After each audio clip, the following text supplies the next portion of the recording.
बहुत ही आदर व सम्मान के योग आज किसान यात्रा और पशुधन संरक्षण, संवर्धन एवं नस्ल सुधार कार्यक्रम में हमारे बीच में उपस्थित नड़वा से बहुत ही लोकप्रिय हमारे विधायक भाई रणधीर पनिहार जी, हिसार के प्रथम नागरिक आदरणीय प्रवीण पोपली जी, और जिनके नेतृत्व में आज ये प्रोग्राम हो रहा है, हमारे लुवास के वीसी आदरणीय विनोद वर्मा जी, हरियाणा कृषि विश्वविद्यालय के हमारे वीसी आदरणीय डॉक्टर बी आर कंबोज जी, हरियाणा सरकार में पूर्व में रहे चेयरमैन सुखबीर वर्मा जी, डॉक्टर राजेश खुराना जी, डॉक्टर आर एन चौधरी जी, अजय गावड़ जी, हमारे बीडीसी के चेयरमैन श्री विनोद तोसावड़ जी, श्रीमती सुदेश चौधरी जी, अजय बेनीवाल जी, धर्मवीर पानू जी, शमशेर पंघाड़ जी, और यहाँ इस कार्यक्रम में उपस्थित पूरे प्रदेश भर से आए हुए सभी किसान साथियों,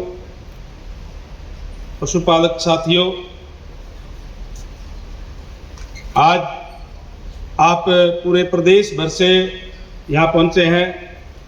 मैं आप सबको नमस्कार करता हूँ। आज इस महत्वपूर्ण विषय पर आप सबके बीच में उपस्थित होकर के मुझे बहुत प्रसन्नता हो रही है। यह केवल एक कार्यक्रम नहीं, बल्कि हरियाणा की उस गौरवशाली परंपरा का उत्सव है जिसने हमारे प्रदेश को कृषि और पशुपालन क्षेत्र में पूरे देश में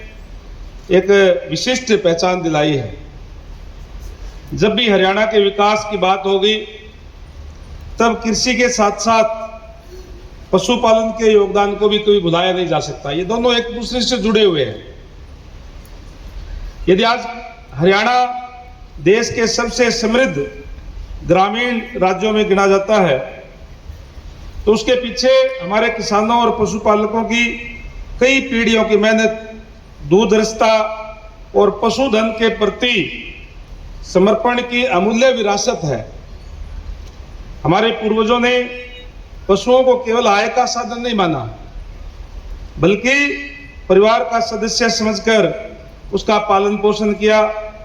उन्होंने सीमित संसाधनों के बावजूद पशुओं की नस्लों की शुद्धता बनाए रखी, उनके स्वास्थ्य का ध्यान रखा, ऐसी उत्कृष्ट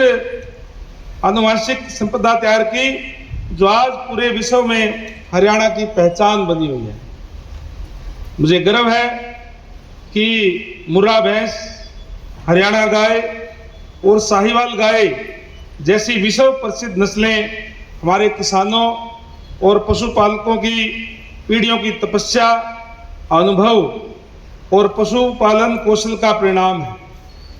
आज विश्व जिस मुर्रा भैंस को सर्वश्रेष्ठ दुग्ध नस्लों में गिनता है, उसकी नींव हमारे पशुपालकों ने रखी है और उन्होंने श्रेष्ठ पशुओं की पहचान की, उन्हें संरक्षित किया और आने वाली पीढ़ियों के लिए एक ऐसी आनुवंशिक धरोहर की तैयार की जिससे पूरा हरियाणा गर्व कर सकता है। साथियों, हरियाणा की ग्रामीण अर्थव्यवस्था को स्थिरता प्रदान करने में पशुपालन की भूमिका अत्यंत महत्वपूर्ण रही है। फसल कभी मौसम पर निर्भर हो सकती है, लेकिन पशुधन ने किसान परिवारों को वर्ष भर नियमित आय उपलब्ध कराई है। कठिन परिस्थितियों में भी दूध और पशुधन ने लाखों परिवारों की आर्थिक सुरक्षा सुनिश्चित की है। यह कहना में अतिशयोक्ति नहीं होगी कि हरियाणा की डेयरी क्रांति का आधार हमारे पशुपालकों की मेहनत और उनकी उत्कृष्ट पशुधन प्रबंधन की क्षमता रही है। पशुपालन ने न केवल किसानों की आय बढ़ाई, बल्कि महिलाओं के आर्थिक सशक्तिकरण युवाओं के रोजगार और ग्रामीण समृद्धि में भी महत्वपूर्ण योगदान दिया है। आज कहीं न कहीं हमारा युवा पशुपालन जो हम हर घर के अंदर रखते थे, आज ग्रामीण क्षेत्र के अंदर इसमें कोई शक नहीं है, उसमें कहीं न कहीं कोई कमी आई है। किसान हमारा युवा अगर अच्छे तरीके से हमारी जो 80 नस्लें हैं, चाहे वो गाय की है चाहे भैंस की है, अच्छे तरीके से रख करके, देखो मेहनत इसके अंदर होती है, बगैर मेहनत की बात नहीं बनती, लेकिन अगर अच्छे तरीके से उसका रखरखाव करके तो ये आय का अच्छा साधन हो सकता है। और केवल मैं ये नहीं कि केवल मैं ये कह रहा हूँ, मुझे पता नहीं है, मैंने तो क्योंकि शहर के नज़दीक मेरा रेजिडेंस और यहीं रहता, तो कई कई भैंसें रखी भी है, उनका सुबह उठ करके शाम को भी दूध भी निकालने का काम किया, उनका रखरखाव करने का भी काम किया है। वो मेहनत का काम है, लेकिन अच्छी नस्लें जिस तरीके से हमारी, चाहे वो लुआस यूनिवर्सिटी है, चाहे अच्छा फसलों के लिए हमारे ये चेयू जिसके अंदर हम बैठे हुए हैं, चाहे वो चारे की अच्छे बीज तैयार करने की बात हो, चाहे और दूसरी फसलों के भी बीज तैयार करने की बात हो, क्योंकि एक दूसरे से जुड़े हुए हैं। वो अगर हमारा युवा, हमारा जो आने वाली जो हमारी पीढ़ी है, वो इसको नस्लों को अच्छे रखरखाव के साथ रख करके उस पर काम करती है, तो निश्चित रूप से अच्छा आय का साधन हमारा ये है। और बहुत सी चीज़ें आज हम देखते हैं कि जिस तरीके से हम तो यहाँ वीसी साहब जून जुलाई के अंदर तो बाजार के अंदर बर्फी जो है वो बंद कर देते थे, बंद नहीं कर सकते क्योंकि दूध की कमी है, जो कि पशु पहले ज़्यादा होते थे। आज हम बाहर से आया हुआ कहीं पैकेट बंद दूध को यूज करने का काम जो है करते हैं, और हैरानी इस बात की है कि गाँवों के अंदर भी दूध मोल लेकर के, और कई जगह पे कई घरों के अंदर है, हम सारे क्योंकि लोगों के अंदर रहते हैं, ये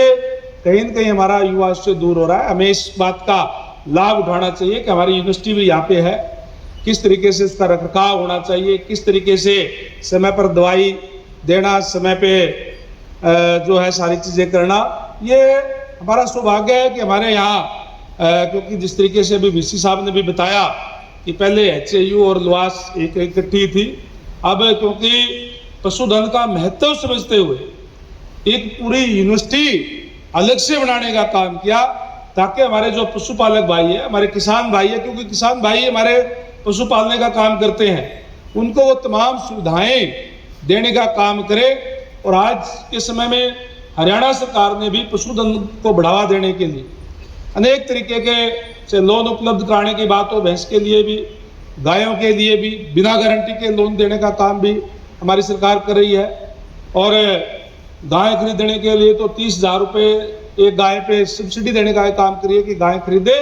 और अपने घर में रखे। वो इसीलिए ताकि हमारी जो यहाँ की गाय है, उसका जो नस्ल है, उसको जो गौ संवर्धन की जो हम बात करते हैं, उसका रखरखाव उसके, और ना केवल रखरखाव उसका हो, बल्कि वो हमारी आमदनी का जरिया जो शुरू से हमारा वो जरिया रहा है वो रहे। अभी हम बैठे बात कर रहे थे वीसी साहब, हम बोले भाई पहले तो रिश्ता भी अगर देखना आया करते तो यूँ देखा करते इसके कितनी गाय है, कितनी भैंस और अच्छे पशु, अच्छी गाय अगर होया करती तो उस घर को संपन्न घर मानते थे, वहाँ रिश्ता करने का काम करते थे। तो इसलिए हमें अपनी जो थोड़ी सी, क्योंकि ये मेहनत का काम है, हमें मेहनत करनी भी चाहिए, और मेहनत करके एक अच्छे आय का साधन हमारा ये हो सकता है। इस पे हमें जरूर हमारे आने वाली पीढ़ी को भी जो है ध्यान देना चाहिए। और जिस तरीके से अभी वीसी साहब ने भी बताया कि हमारा दायित्व केवल पशुओं की संख्या बढ़ाना नहीं है, बल्कि उसकी गुणवत्ता, उत्पादकता और श्रेष्ठता को सुनिश्चित रखना है। नस्ल का संरक्षण का अर्थ है कि हमारी पहचान, हमारी अपनी परंपरा और अपनी भविष्य की संभावनाओं का संरक्षण, ये तमाम चीज़ें अभी जिस तरीके से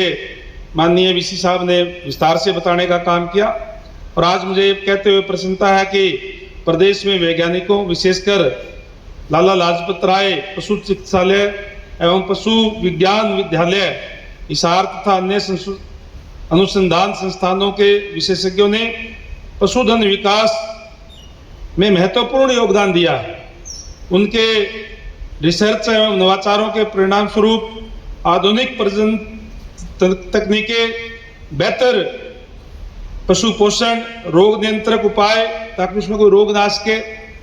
उन्नत प्रबंधन प्रणालियां तथा उत्पादकता में वृद्धि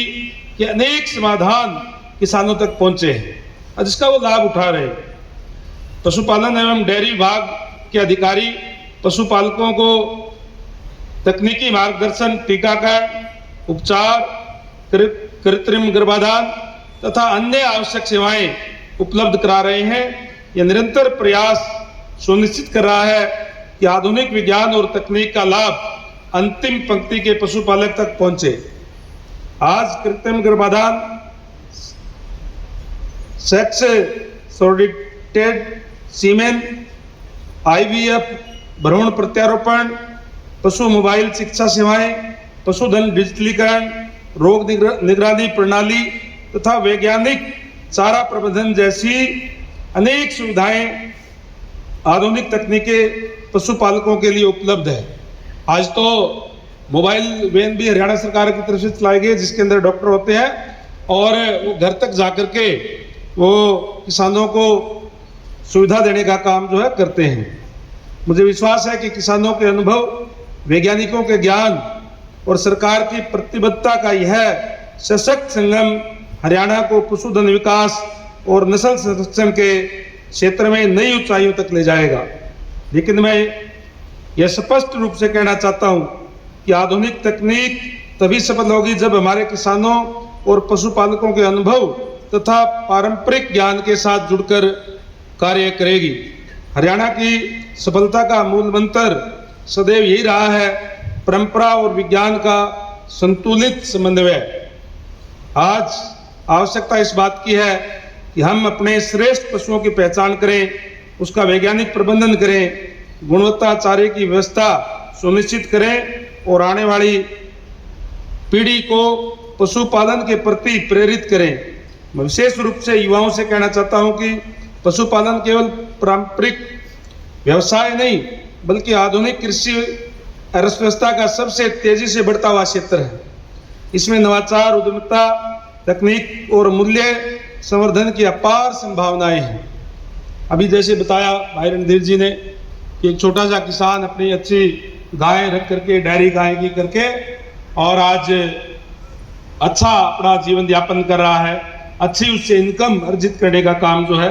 वो कर रहा है, तो हम भी कर सकते हैं। हम भाग्यशाली हैं कि हमें ऐसी समृद्ध पशुधन विरासत मिली है। अब हमारी जिम्मेदारी है कि हम इससे और अधिक मजबूत बनाकर अगली पीढ़ियों को सौंपें। आइए हम संकल्प लें, अपनी स्वदेशी नस्लों का संरक्षण करेंगे, श्रेष्ठ पशुओं के प्रजनन को बढ़ावा देंगे, आधुनिक तकनीकों को अपनाएंगे, हरियाणा को नस्ल संरक्षण और पशुधन विकास का राष्ट्रीय मॉडल बनाएंगे। अगर हम सारे संकल्प लेंगे तो निश्चित रूप से हमारे के आय का साधन बढ़ेगा और हमारी जो नस्लें हैं उनका संरक्षण भी होगा। मुझे पूर्ण विश्वास है कि हमारे किसानों, पशुपालकों, वैज्ञानिकों और युवाओं के संयुक्त प्रयास से हरियाणा में आने वाले वर्षों में पशुधन विकास, दुग्ध उत्पादन और आनुवांशिक उत्कृष्टता के क्षेत्र में नई ऊंचाइयां प्राप्त करेगा। आइए अपने पूर्वजों की विरासत का सम्मान करते हुए पशुधन आधारित समृद्धि के नए युग का निर्माण करें और हम सब मिलकर के हमारी जो नस्लें हैं उसका संरक्षण भी करने का काम करें। और चाहे हमारी अच्छी गाय है, चाहे हमारी अच्छी भैंसें हैं, उनका जहाँ संरक्षण करने का काम करें, उसको अपने आय का जरिया भी हम बढ़ाने का काम जो है वो करें। और मैं इन शब्दों के साथ जितने भी बड़ी संख्या में आप लोग आए हैं, विशेषकर माताएं बहनें भी आई है, आप सबका तहे दिल से आभार व्यक्त करता हूँ, धन्यवाद करता हूँ। और इन्हीं शब्दों के साथ इस समृद्ध पशुधन, समृद्ध किसान, समृद्ध हरियाणा, इन्हीं शब्दों के साथ आप सबका बहुत बहुत धन्यवाद। जय हिंद, जय भारत।